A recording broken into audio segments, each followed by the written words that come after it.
Boa noite, irmãos.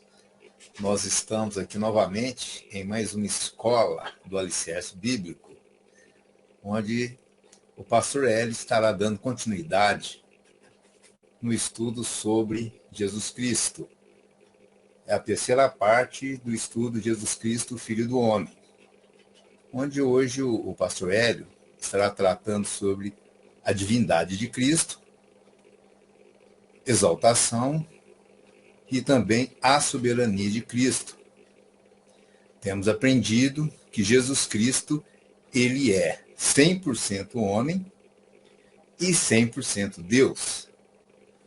O pastor Hélio estará falando hoje mais a respeito deste lado, né, da divindade de Cristo. Então, nós estaremos passando para o pastor Hélio, e esperamos que vocês possam aproveitar o máximo esses estudos. Faz uma oração antes. Que ficarão gravados nesses estudos, estarão gravados nas nossas redes sociais, onde você poderá ter acesso através do YouTube. Né?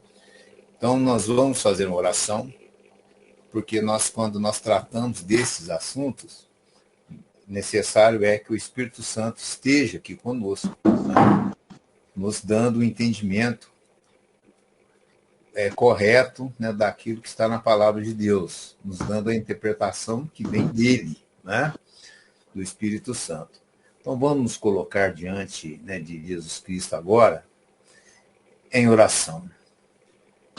Senhor Jesus, nós, acima de tudo, agradecemos por esse momento tão maravilhoso que estamos tratando daquilo que realmente nos interessa, aquilo que é referente ao teu reino maravilhoso.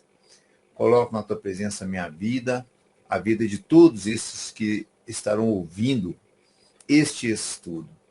Coloco diante do Senhor o teu servo, o pastor Hélio Pilvezan, que está com a palavra nesta noite, trazendo o alimento para nós através desse estudo.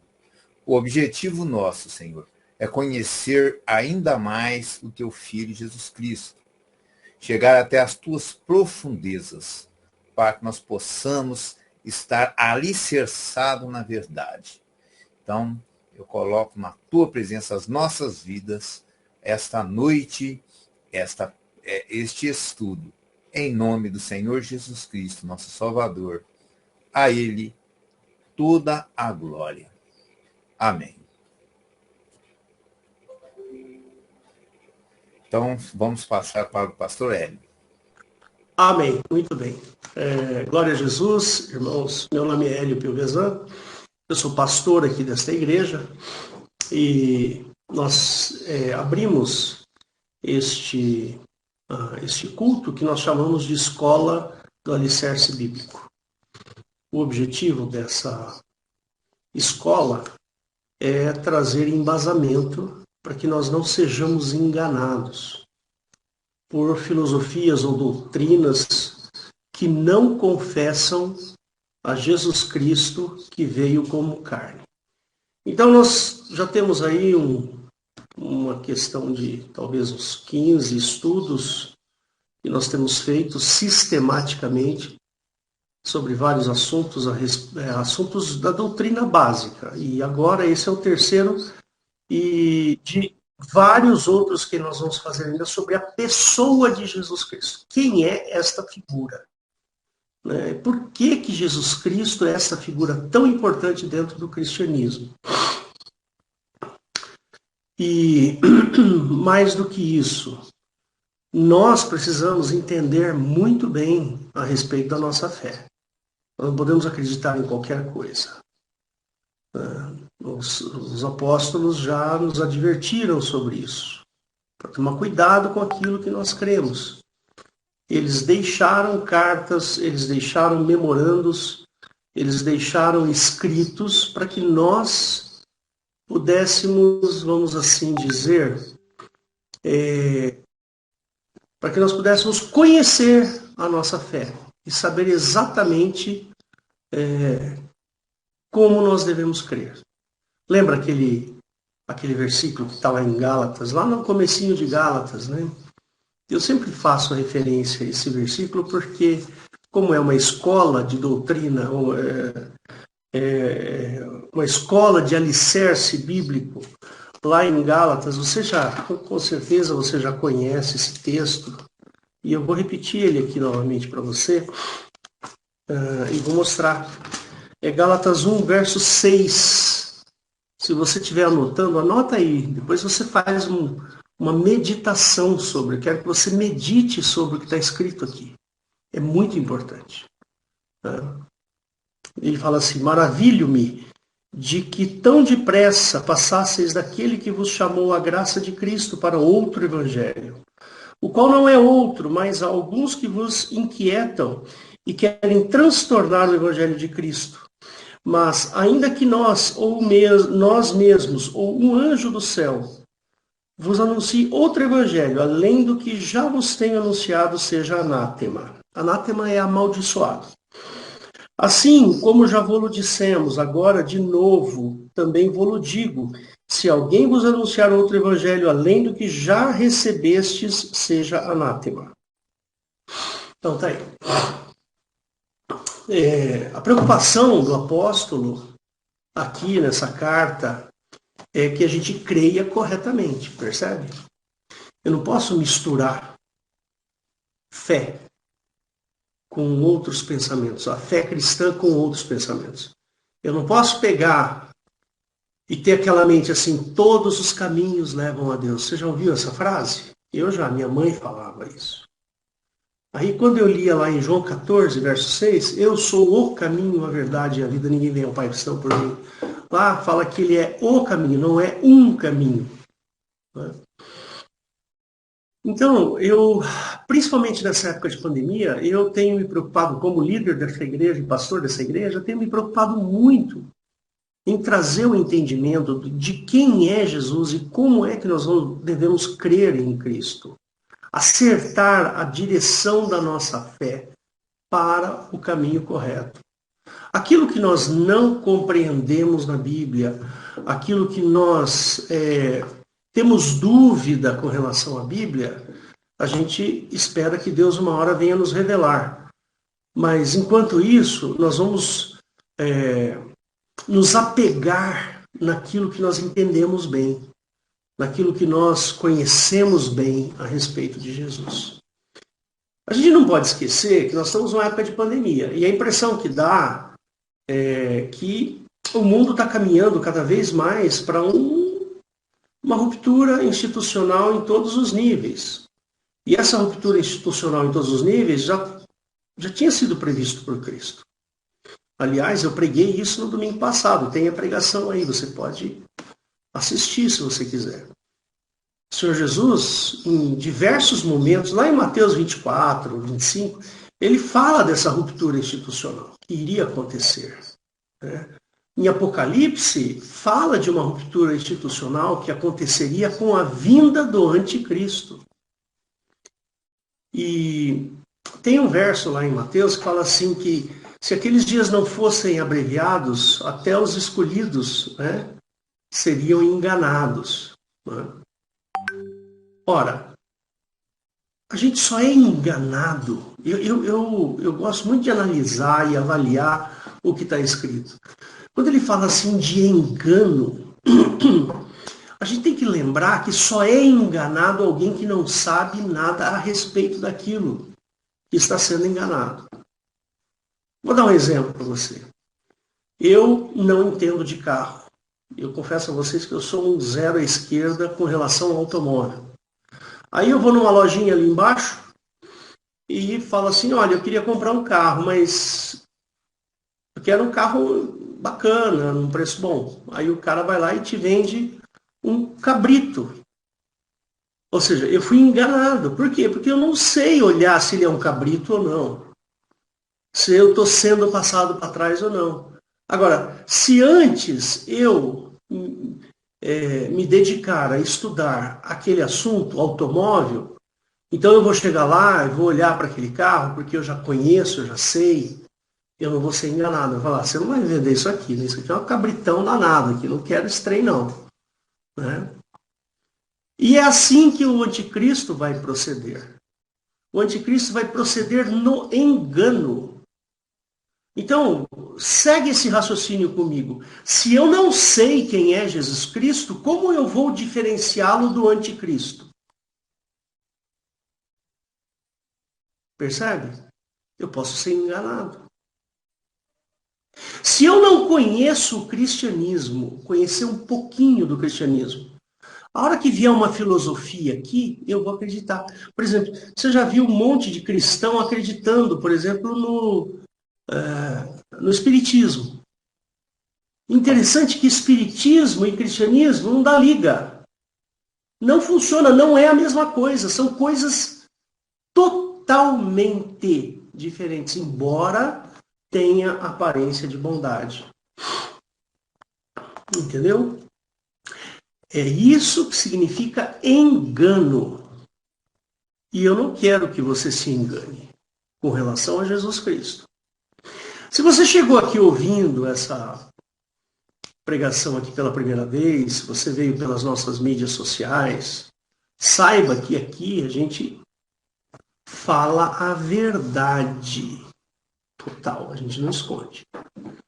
Eu, como pastor, eu sei que eu vou dar conta do que eu abro a boca para falar.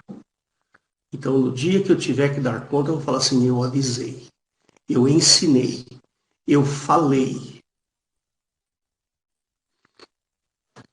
Então, se você é novo, se você conheceu Jesus Cristo há pouco tempo, ou se você conhece a Cristo através de uma religião qualquer, toma cuidado para ver se não existem filosofias antagônicas àquilo que está escrito na palavra.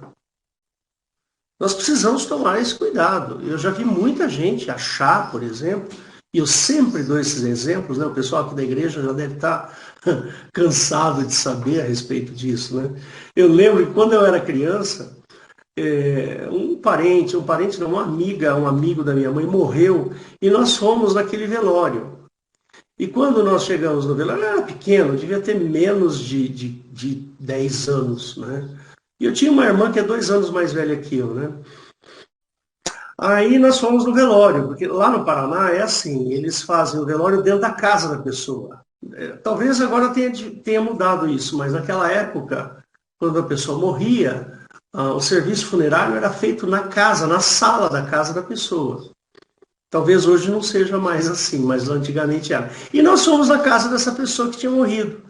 E aí teve uma hora que eu peguei na mão da minha irmã e falei assim, Márcia, vamos lá fora para ver se a gente vê a alma desse sujeito indo para o céu. Por quê? Porque na minha cultura, na minha infância, eu sempre ouvia que quando a gente morre vai para o céu. Percebe? Mas, infelizmente, não é o que está escrito na Bíblia. A Bíblia não trata desse assunto. Dessa forma, né? Trata desse assunto, mas não desse jeito. Tem uma pregação minha aí, depois você procura lá, que fala exatamente sobre isso. Quem vai para o céu, corpo, alma ou espírito? Eu vou deixar você curioso, tá bom? Para você assistir essa minha pregação. Quem vai para o céu, corpo, alma ou espírito? Quando eu vou para o céu? Se eu for para o céu? Vai lá. Ouve essa pregação que você vai gostar, tenho certeza. Então, o meu objetivo aqui, único e exclusivamente, é estudar a pessoa de Cristo para que eu não seja enganado e confundi-lo com o anticristo. Se você for dar uma olhadinha lá em Apocalipse, capítulo 13, eu vou só dar uma palhinha aqui para você ver. Apocalipse, capítulo 13.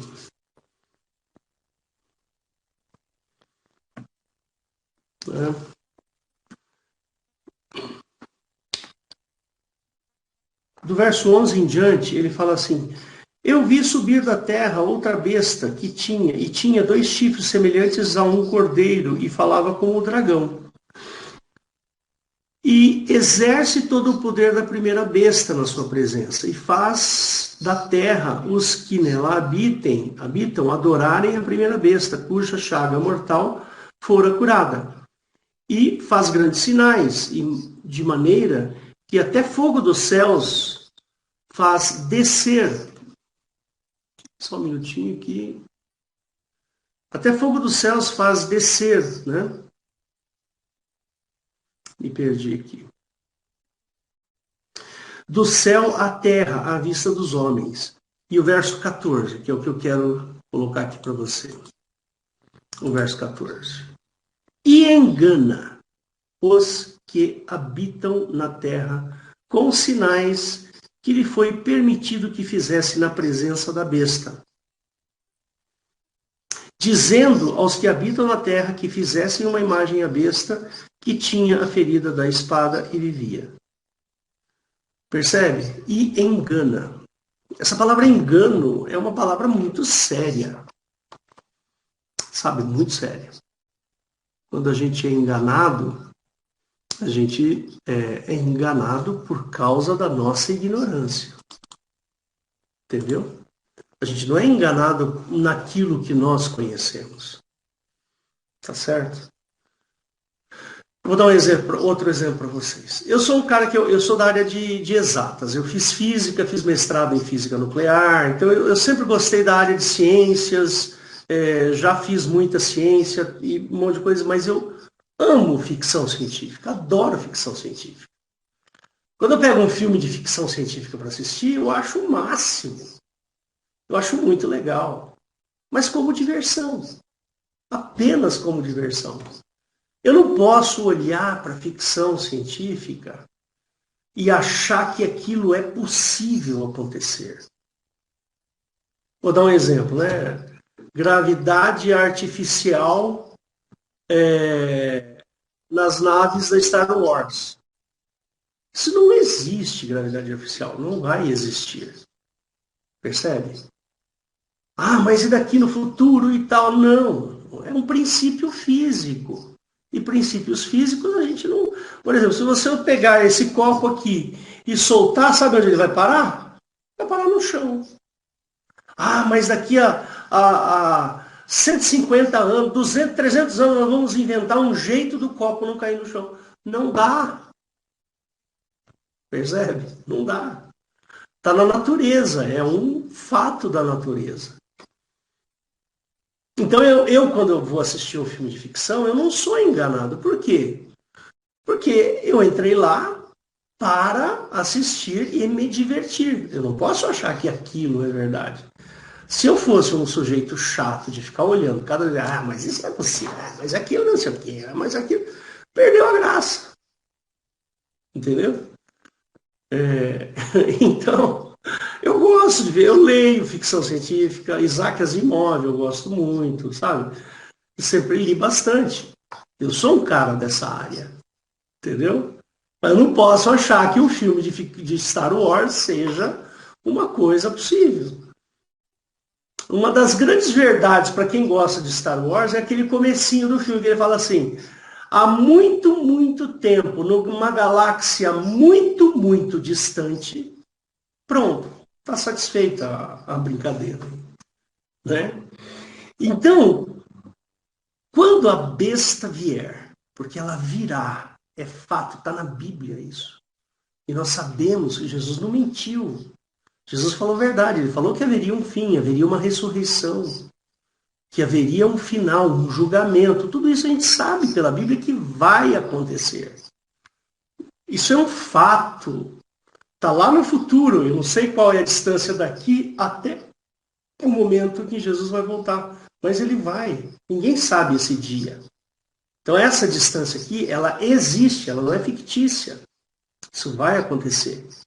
O que não pode acontecer é eu ser enganado e olhar para a besta e falar: este é Jesus Cristo. Olhar para o anticristo e falar: este é Jesus Cristo. Eu não posso cometer esse erro. Percebe? Então, esses estudos têm este objetivo. Olhar para Cristo, entender quem é esse personagem, entender bastante, porque vai chegar um dia que um sujeito aí vai chegar a fazer sinais e maravilhas e milagres, vai ressuscitar pessoas, vai fazer coisas mirabolantes, e eu vou ter que olhar para aquilo e falar assim: tá, tudo bem, mas não é o Cristo. Percebe? porque eu conheço Cristo. Então vamos lá. Vamos partir para o nosso estudo, que não é longo. Nosso estudo aqui é curto, talvez uns 20 minutos eu consiga concluir. Tá ok? Ah, sim, eu falei. Nós temos um site www.igrejadeinterlagos.com.br. Lá você vai encontrar os nossos horários de culto. Tem um botãozinho em cima escrito ao vivo. Toda vez que tiver um culto, você clica lá, naquele horário a gente vai estar ao vivo. Tá? Nós temos cultos de domingo às 18 horas. Tá? Então, se você quiser participar, fica à vontade. Também temos redes sociais. Temos o Instagram, temos o Facebook e temos um canal no YouTube todos com o mesmo nome, igrejadeinterlagos.com.br. Muito bem. Vou falar aqui o prólogo do que eu falei no estudo número 1. Esse é o número 3. Eu disse assim, quem é Jesus Cristo? Essa pergunta tem sido feita há muito tempo. O próprio Jesus fez essa pergunta. Fez assim, quem vós acheis que eu sou? Quem vocês pensam que eu sou? Jesus falou isso em Mateus 16:16. Muitos tentam responder. Jesus foi um filósofo. Jesus foi um revolucionário. Jesus foi um carpinteiro que quis implantar uma religião. Jesus foi isso, Jesus foi aquilo. Mas não. Nós não temos achismos aqui. Nós temos a Bíblia como ponto de referência e o Novo Testamento. É exatamente no Novo Testamento que nós vamos conhecer essa personalidade, essa persona. Né? Foi escrito por aqueles que estiveram lá, naquele lugar, naquele momento, e presenciaram a trajetória de Cristo, que são os apóstolos. Né? E hoje, nós vamos falar sobre esse título que Jesus tem na Bíblia, no Novo Testamento. Ele tem o título de Senhor. Muitos chamam a Jesus Cristo de Senhor. Então vamos entender por que esse título é dado a Cristo. Por que ele é chamado de Senhor? Ele tem várias denominações, várias titulações. Então, por exemplo, em determinado momento ele se autodenomina Filho do Homem. Em outro momento ele se chama ele é chamado de Senhor. Ele é chamado de Deus meu. Ele é chamado de irmão. Ele é chamado de Filho de Deus. Então tem várias titulações aí para Cristo, para Jesus, tá bom? Mas hoje a gente vai falar sobre essa titulação dele, que é Senhor. Então, o que significa esta palavra Senhor lá no Novo Testamento há 2000 anos atrás? Não estou falando hoje. Alguém chega lá na escola, eu sou professor, eu dou aula de física, alguém chega, professor, o Senhor pode me ajudar? Eu recebo esse título de Senhor. Esta palavra Senhor, neste contexto que eu acabei de falar, não tem o mesmo valor que a palavra Senhor tinha há 2000 anos atrás. Isso é importante a gente falar. Hoje, por respeito, eu chego para uma pessoa e falo, por favor, o senhor pode me dar uma informação? Ou alguém me chama de seu Hélio, senhor Hélio. É muito comum isso hoje em dia. Por respeito, porque eu sou uma pessoa mais velha, né? Porque eu tenho cabelos brancos, e assim vai. É uma questão de uma honraria que se dá por respeito, que é diferente do que estava lá no Novo Testamento, lá na época de Cristo.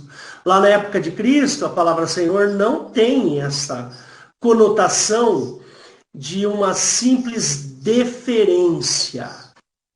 Não, ela tem uma outra conotação e eu vou explicar aqui para vocês. Um fato bíblico é que Senhor é um dos títulos mais comuns dados a Jesus Cristo. E nesta época, essa palavra Senhor, ela indica divindade, ela indica exaltação e ela indica soberania. Quando alguém chegava para Jesus, diziam assim: Senhor, mostra-nos o Pai. Então a pessoa que cunhou essa palavra Senhor, ele estava em seu coração reverenciando o interlocutor. Não é? Não é assim que ele fala, assim, lá em João? Só um minutinho. Eu não quero usar aqui agora o Sword, porque senão vai dar... Eu não quero poluir muito. Então ele fala assim...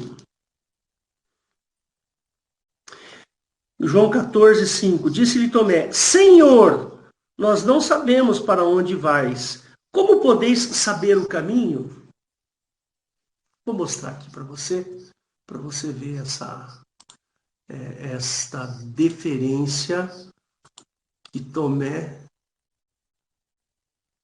Só um segundinho, aqui, pronto. João, capítulo 14, verso... Aqui, 5. Olha aí. Disse-lhe Tomé, aqui a palavra Senhor. Senhor, nós não sabemos para onde vais. E como podemos saber o caminho? Então tá aí. Essa palavra Senhor. Essa palavra Senhor, ela tem, não é o mesmo significado de falar, por favor, senhor, o senhor pode me informar onde fica tal lugar? Entendeu?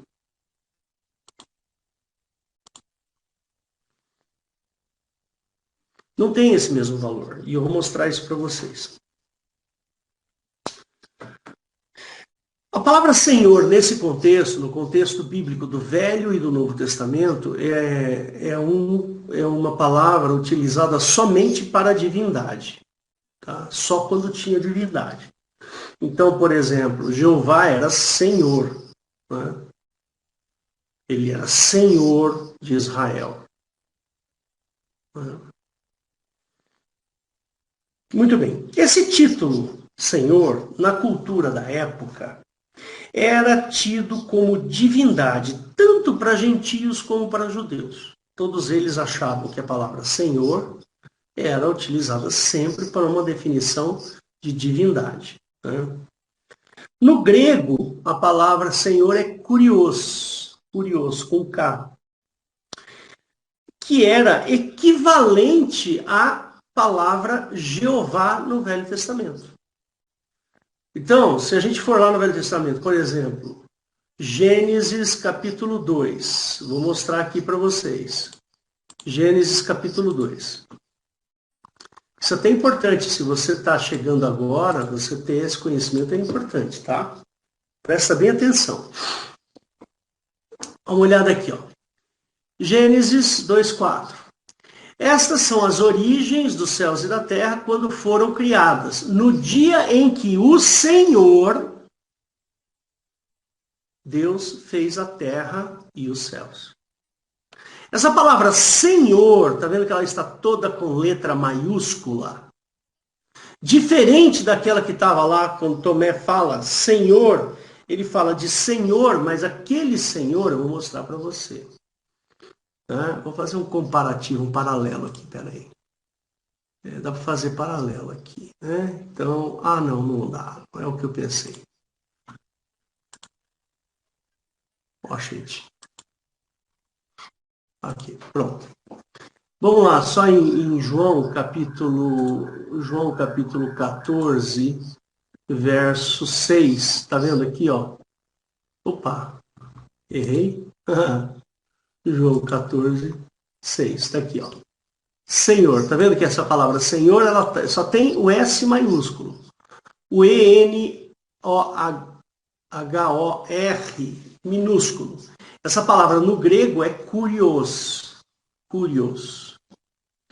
Lá em Gênesis, capítulo 2, verso 4, essa palavra Senhor está com todas as letras maiúsculas. Por quê? Porque esta palavra Senhor, ela tem um outro significado, que é Jeová. Eu vou mostrar aqui para vocês. Eu vou colocar aqui, ó. Não, não é isso que eu quero. É esse aqui, ó. Tá vendo aqui, ó? Capítulo 4. Tá vendo? Esta é a gênese dos céus e da terra, quando foram criados, quando o Senhor, que tem aqui, ó.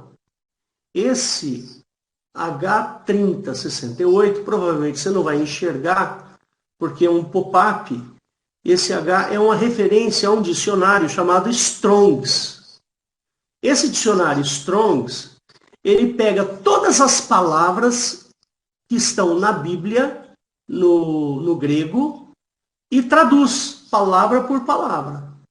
E aqui, no meu Strongs, está aparecendo aqui, Iehoval. Iehoval. Ou seja, todo mundo conhece essa palavra como Jeová. A palavra Deus, que está aqui do lado, ó, significa El ou Him, Elohim. A palavra Elohim significa deuses. Vou voltar aqui. Então, o correto da tradução aqui seria: no dia em que Jeová, Elohim, fez a terra e os céus. Aí depois basta a gente entender quem é Jeová e quem é Elohim. Tá bom? E nós temos estudos sobre isso também. Quem é Jeová e quem é Elohim. Tá bom? Procura aí no nosso canal que você vai encontrar um entendimento sobre esse assunto.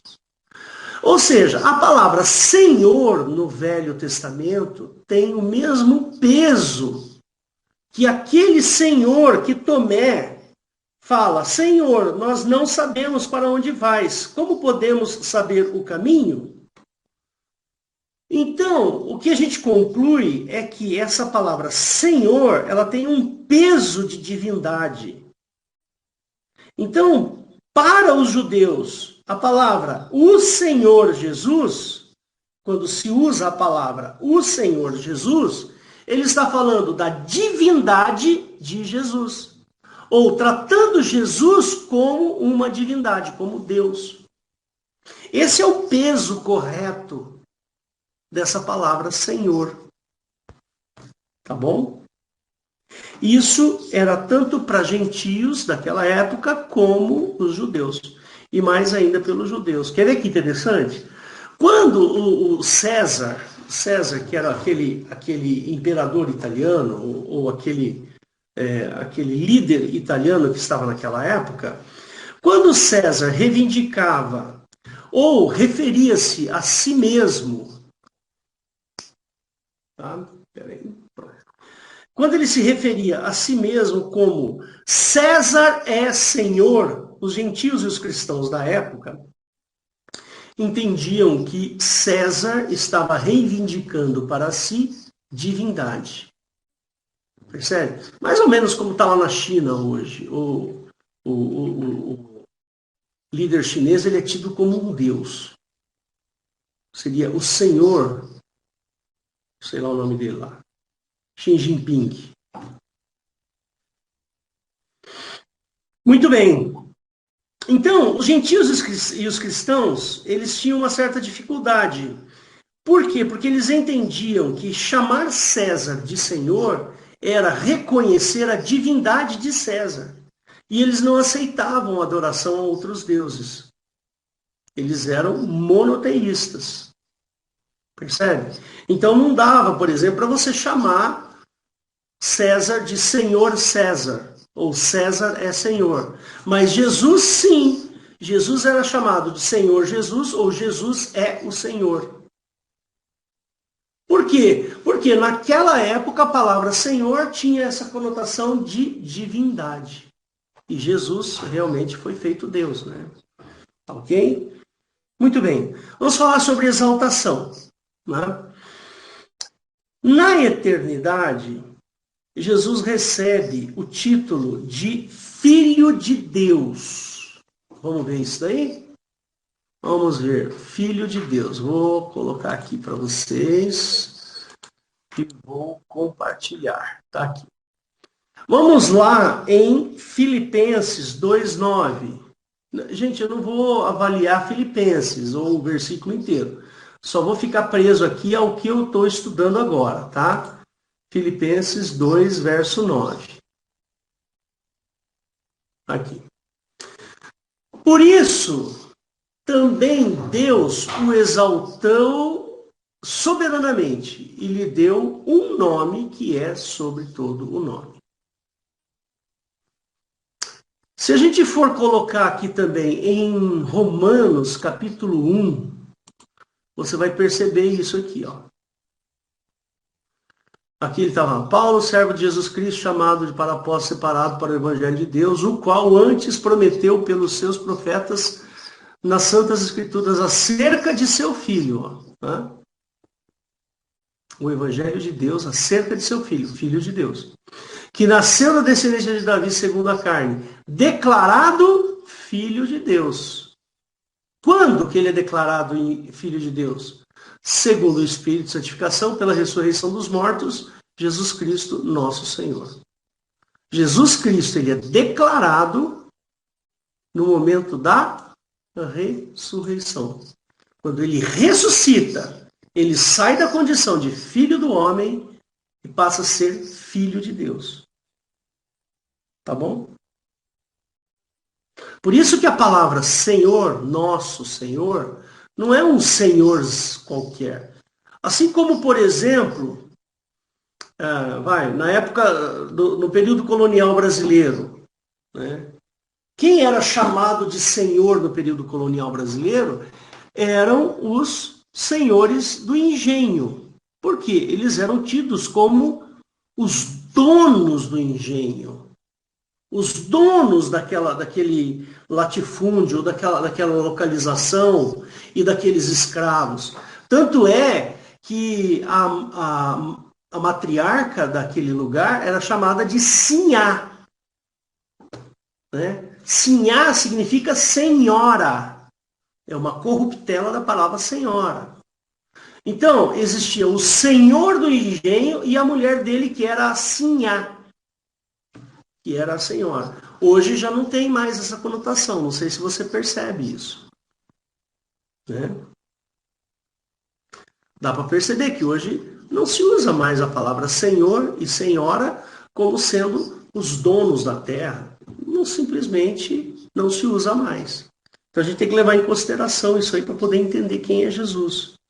Na sua época, Jesus ganhou o título de Senhor. Por quê?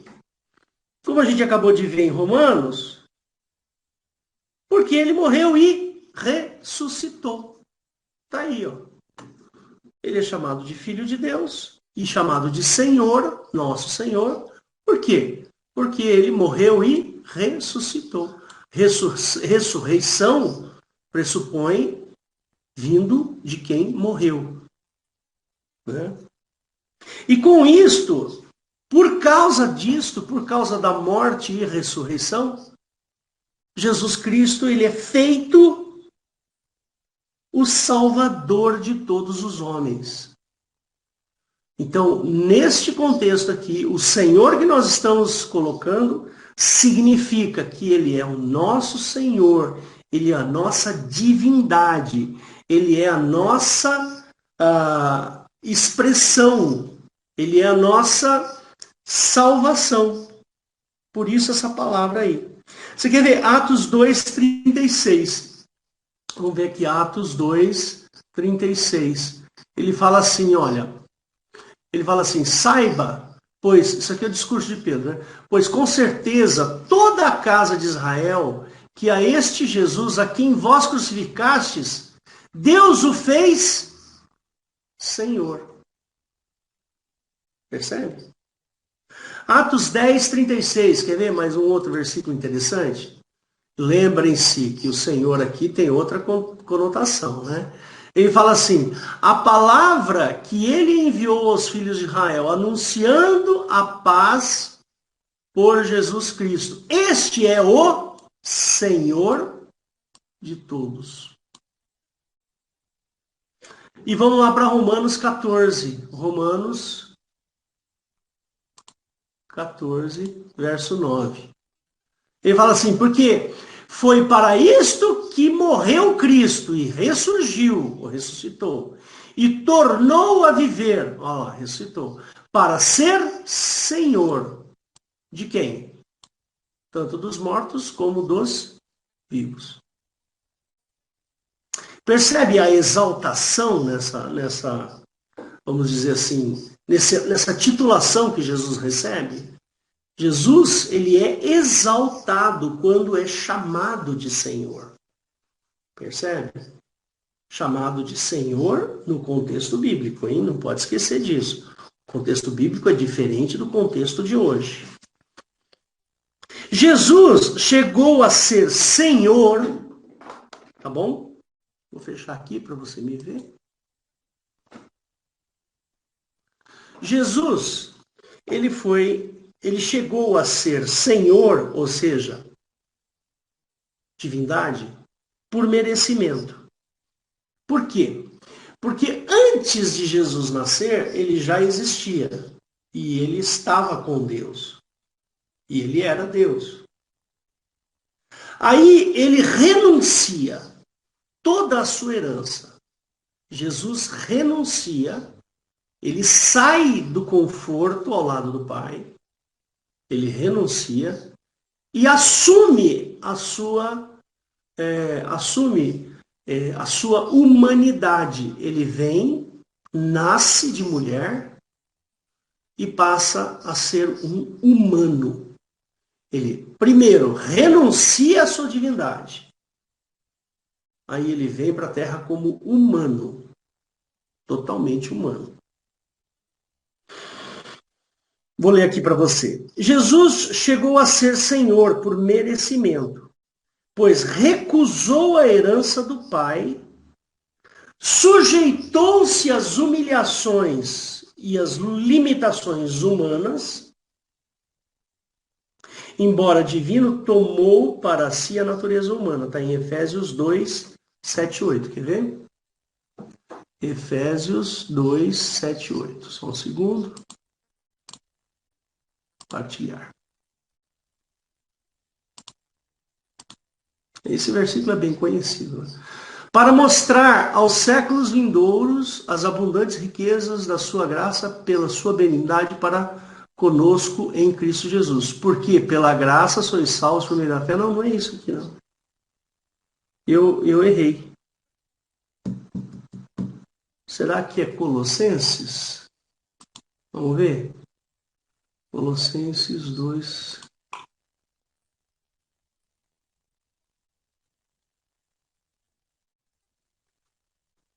Não. Filipenses. Gente, eu marquei toca aqui, hein? Ah, achei. É Filipenses, olha lá. Embora ele era divino, tomou para si a natureza humana, que está aqui, ó. Mas esvaziou-se a si mesmo. Esvaziou-se do quê? Esvaziou-se da sua divindade antes de nascer. Tomando a forma de servo, fazendo-se semelhante aos homens. Então Jesus, olha, ele toma partido dos homens. Ele quer ser igual, esvaziou-se por opção própria. Jesus deixou, renunciou à sua divindade antes de nascer. Esvaziou-se a si mesmo, tomando forma de servos. Forma de quê? De homem, fazendo-se semelhante aos homens. E achado na forma de homem, quer dizer, no momento que ele descobriu, ou que ele sentiu que era homem, aí ele foi lá e se humilhou mais ainda. Sendo obediente até a morte, e morte de cruz. Ou seja, Jesus trabalhou muito para receber a eternidade como herança. Antes, ele era simplesmente filho de Deus.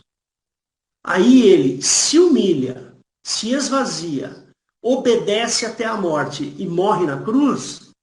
Quando ele retorna, ele, é como está lá naquele texto, aquele texto que, se eu não me engano, é em Mateus.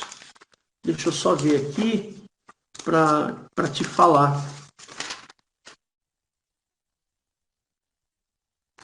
Mateus 28, 18. Eu vou pôr aqui para você, ó. Olha que interessante aqui, ó. Mateus 28, verso 18. Olha que interessante, ó. E chegando Jesus, falou-lhes dizendo: é-me dado todo o poder no céu e na terra. Isso depois da ressurreição. Ou seja, antes dele nascer como homem, antes disso, ele não tinha esse poder. Percebe? Ele não tinha. Ele estava num lugar confortável, junto ao Pai. Percebe? Isso você precisa saber. Isso você tem que entender. Senão o diabo, a besta, o anticristo vai confundir a sua cabeça. Então Jesus trabalhou muito para receber as riquezas da eternidade por causa da sua morte sem pecado. Foi isso. Muito bem. A última coisa que eu vou falar para vocês é a soberania. Nossa, eu falei que ia gastar uns 20 minutos, já estou demorando para chover. Soberania. A palavra Senhor tem uma nuance aí de soberania. Tá? Deixa eu virar aqui para você me ver. Tá aí. Jeová, lá no Velho Testamento, revela-se no Egito como sendo Redentor e Salvador. Essa é a revelação que ele dá lá para Moisés no Egito. Né? Lá no Egito, Jeová chega para Moisés e fala: eu vou redimir o meu povo, eu vou salvar o meu povo da escravidão. E ele vai e salva. Não quero aqui discutir os métodos os quais ele usou para fazer isso. Tá? Mas ele faz isso. Né? No Sinai, quando Moisés foi receber lá as tábuas da lei, né, ele se revela como rei, Senhor e rei. E essas duas coisas, né, que eu estou falando aqui, Redentor, Salvador, Senhor e Rei, elas se misturam, elas se justapõem. Por quê? Porque se tornar Senhor impunha-lhes uma soberania. Então, Jeová, no Velho Testamento, precisava demonstrar que era soberano. Soberano é aquele que está por cima, que manda em tudo. Percebe? É por isso que os 10 mandamentos começam com aquela declaração: eu sou o Senhor teu Deus, etc, etc. Êxodo 20, verso 2. Depois você procura lá. Entre outras palavras, né, seguindo aquela cultura, ele estava dizendo o seguinte: eu, o Senhor que vos redimi, tenho o direito de governar vocês. É isso que está escrito na palavra Senhor. Eu, o Senhor teu Deus, etc, etc. Êxodo 22. É importante, né? É importante que Jesus tomasse esse lugar. Né? Tanto é que Jesus realmente toma esse posto de Jeová. Né? Antes era Jeová que tinha todo o poder. Aí, em Mateus 28, 18, é Jesus que recebe todo o poder do Pai. Percebe? É uma incongruência aí. Se você ficar esperto, você vai ver que são deuses diferentes. O Pai de Cristo é uma pessoa, Jeová é outra. E como a humanidade ela tinha sido usurpada por Jeová, Jesus foi lá e retomou para si o poder. Por isso que ele tinha que trilhar esse caminho para destituir o anterior, destituir o velho e introduzir o novo. Era importante que Cristo seguisse esses passos. pois agora todos estariam sob a sua jurisdição, a jurisdição de Cristo. Então, no Velho Testamento tinha uma jurisdição, a jurisdição de Jeová. No Novo Testamento tem uma jurisdição, que é a jurisdição de Cristo. Ele recebe todo o poder. Os cristãos primitivos, eles reconheciam instintivamente, olha que interessante, que aquele que os havia redimido tem o direito de ser o Senhor de suas vidas, de ser a divindade de suas vidas. Segundo, comprados por um bom preço, não pertenciam a si mesmos. Percebe? Como está em 1 Coríntios 6,20. Vou abrir aqui para vocês. 1 Coríntios 6,20. Então está aqui, ó. 6, verso 20. Porque foste comprado por bom preço. Aqui, ó. Glorificai, pois, a Deus no vosso corpo e no vosso espírito. Quem pertence? Os quais, o corpo e o espírito, pertencem a quem? A Deus. Por quê? Porque Jesus foi feito Senhor. Então, comprados por um bom preço, não pertencem mais a si mesmos, mas sim àquele que morreu e ressuscitou por eles. Anota aí, verso 2 Coríntios 5,15, que vai corroborar essa minha última afirmação. E para encerrar agora aqui com vocês, tá? Para encerrar. Assim sendo, o título de Senhor a Jesus significa o seguinte, presta atenção. Jesus Cristo não é chamado de Senhor à toa. Jesus Cristo é chamado de Senhor porque a palavra Senhor reivindica divindade. Então, sendo assim, o título de Senhor Jesus Cristo significa aquele que, por sua morte, ganhou o lugar de soberania no meu coração, a quem me sinto compelido a adorar e servir com todas as minhas forças. Então, meu querido, toda vez que você falar Senhor Jesus Cristo, ou Jesus Cristo é o meu Senhor, não é uma frase simples. É uma frase que tem um significado profundo. É uma frase que exprime o seu amor, a sua adoração, o seu reconhecimento diante daquele que subiu numa cruz, morreu, ressuscitou por sua causa. Tá bom?